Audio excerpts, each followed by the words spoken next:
tema muy especial, porque fue la presentación de un libro que es muy interesante, muy especial también, y nos va a contar. Cecilia, muy buenas tardes, ¿cómo estás?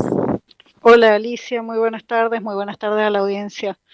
Decíamos, un tema como para esto del alma mestiza, la protagonista del libro que se presentó el jueves lo pondría en tensión, ¿no? Estamos hablando de la historia de Juliana, así la bautizaron, así la llamaron los conquistadores, y parte de este libro que se llama Yachucá Ñandeménape. Sí. Matemos a nuestros maridos. Cecilia, bueno, contanos un poco de esta historia y de este libro que se presentó el sábado. Bueno, Alicia, la historia de este libro empieza en mis viajes frecuentes a Paraguay durante varios años, en el intercambio con las organizaciones, en las lecturas que fui haciendo para entender un poco la idiosincrasia paraguaya, a la que nunca hay que dar por conocida. Y bueno, y leyendo diversas cosas de antropólogos de historia paraguaya, bueno, de ese tiempo de encuentro, digamos, de también de, bueno, de lo que es el gran choque civilizatorio que implica la conquista. Este personaje aparece, digamos, como un personaje un poco idealizado, que es la India Juliana, que mata a su marido y le dice a sus compañeras de infortunio que deberían hacer lo mismo, ¿no? Ujú, ujú. Y bueno, esta es una historia que en verdad, más allá de que me llamaron la atención varias cosas de ese personaje, lo que yo me propuse fue reconstruir el contexto en el que una mujer guaraní criada. ¿Nos escuchás, Cecilia? A ver si me parece que la perdimos. Cecilia, ¿nos escuchás? A ver ahí. Yo escucho a Alicia, Ah, ahí te no escuchamos sé si se también. escucha ahí. Ahí te escuchamos, sí. Sí, sí, sí. Nos estabas diciendo, recuperar un poco la historia de esta mujer secuestrada, si se quiere, por los conquistadores, ¿no? Claro, en realidad, una cosa que uno encuentra, digamos, en la historia oficial de Paraguay es que sostiene, digamos, la Academia Oficial que, a diferencia de otros lugares de América, en Paraguay no hubo una conquista violenta ni militar, sino que fue una especie de encuentro, casamiento, se diría, ¿no?, entre ambas Ujú, culturas, en la cual los hombres españoles llegaron y se casaron con las mujeres indígenas y que de ahí surge, digamos, esta nueva raza mestiza y que en este caso había sido como un proceso armonioso, no violento, ¿no? Bueno, eso es un poco la historia oficial. la Eh, historia sin, romantizada, digamos, ¿no? claro, romantizada. Esto es el Ujú, producto de una especie de romance, ¿no?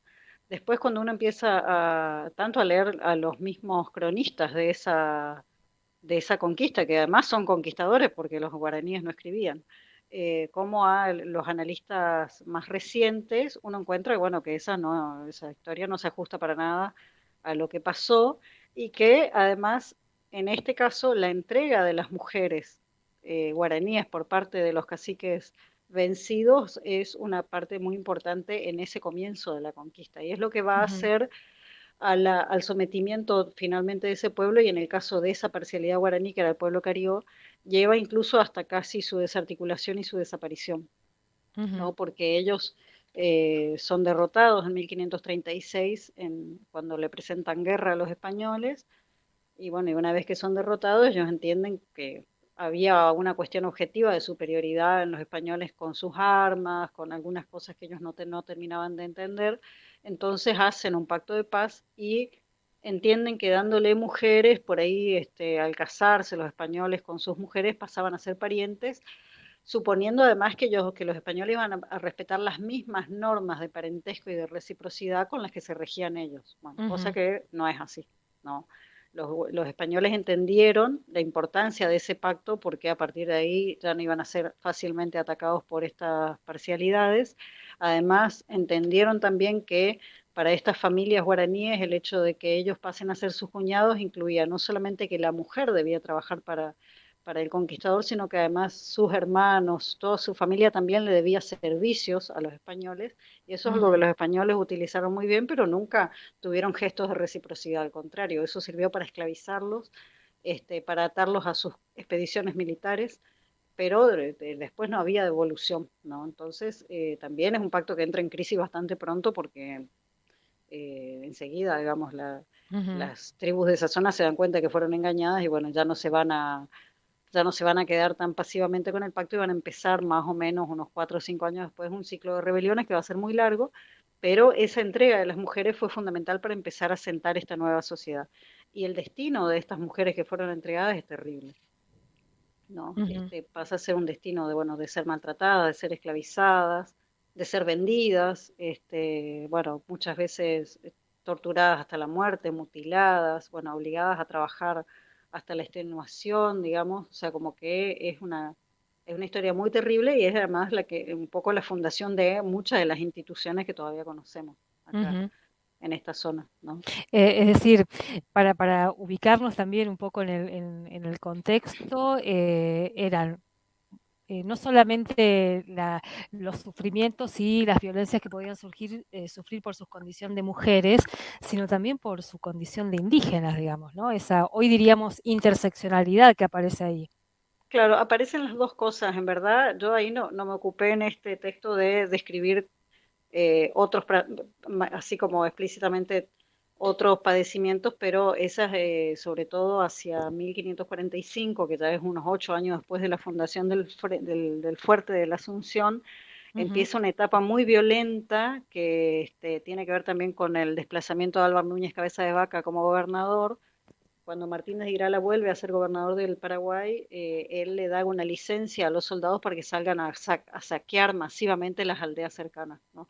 Y ahí más que nada van a traer como esclavas a mujeres, pero también a niñas y niños de ambos ujú, sexos. Después, bueno, la crueldad en la guerra desplegada por los españoles era gravísima, ¿no? O sea, y eso incluía matarles las familias, bueno, métodos de tortura y de crueldad que hoy en día es como que es muy chocante contarlos, pero sí, en el caso de las mujeres son las que además lamentablemente quedan viviendo con los españoles y teniendo que soportar una vida cotidiana, abuso, de maltrato, y además porque cambia totalmente el estatus que tenía la mujer ujú, guaraní en una sociedad igualitaria como era la sociedad guaraní, donde la división que había era la división sexual del trabajo, ¿no? O sea, las mujeres tenían claro. asignado cierto tipo de tareas y los hombres otras, pero no Ujú, había en general acumulación de poder ni de riqueza. En cambio, cuando llegan los españoles, entienden muchas de estas instituciones que tienen todos estos pueblos originarios, no solamente los guaraníes, de una manera distorsionada para su servicio. Y, por ejemplo, lo que era la poligamia en cualquiera de estos pueblos tenía que ver con el establecimiento de lazos políticos. Se iban casando, incluso tenían permitido casarse con varias mujeres, pero eso era una forma de ir estableciendo lazos políticos y esos lazos políticos vienen con la obligación de la reciprocidad. En cambio, ujú, los españoles cuando llegan acá y encuentran que pueden casarse con muchas mujeres, total, en realidad validaban solamente un matrimonio, los demás no, pero lo pueden hacer, como que quién los va a venir a controlar, ellos lo ven como una manera de cumplir una antigua fantasía sexual de tener mujeres, demostrar que cuantas más mujeres tengan es porque más poderosos son, y también de aprovecharse del trabajo por obligación en esos lazos de parentesco de todos los parientes que pasan a tener, digamos, o sea, es un abuso ujú. total de ese tipo de institución y es una forma también de acumular poder. Además, en un contexto en que se estaba discutiendo la humanidad de esa mujer indígena, digamos, ¿no? Claro, estaba siendo discutida y así toda la iglesia admitía esos casamientos Ujú, siempre que las mujeres primero sean bautizadas y se le ponga un nombre cristiano, ¿no? Con lo cual de paso también le cambiaban la identidad. sí. Este, no habrá sido tan fácil cambiarle las creencias todavía, ¿no? Pero sí pasa a ser eso, pero además yo creo que hay muchas cosas que no se le explican de qué más quiere decir ese matrimonio cristiano. Porque el Totalmente. español ya viene con la idea de la propiedad privada, por ejemplo, o sea, la mujer que sea legal va a ser aquella cuyos hijos van a tener herencia, van a tener derechos después que van a ser este, siendo legislados por la corona española y los otros Ujú, no, ¿no? O sea, ujú. empiezan a ir configurando una sociedad de clases que los guaraníes hasta ese momento no conocían, ¿no? Por Sí, ahí en otras sociedades como la incaica sí, eso ujú. ya era una sociedad estratificada, pero las sociedades neolíticas como los guaraníes, los payaguá, los indios del Chaco, eran sociedades igualitarias, ¿no? Y estas concepciones van a ser introducidas así, como sin consulta, y bueno, por la imposición y la violencia, ¿no? Ujú. Cecilia, el año pasado cuando hablábamos también de la historia de Juliana, nos estabas contando que se habían presentado en un concurso y que habían sido seleccionados justamente, y en el marco de esa selección es la presentación de este libro. Contanos Claro, eso.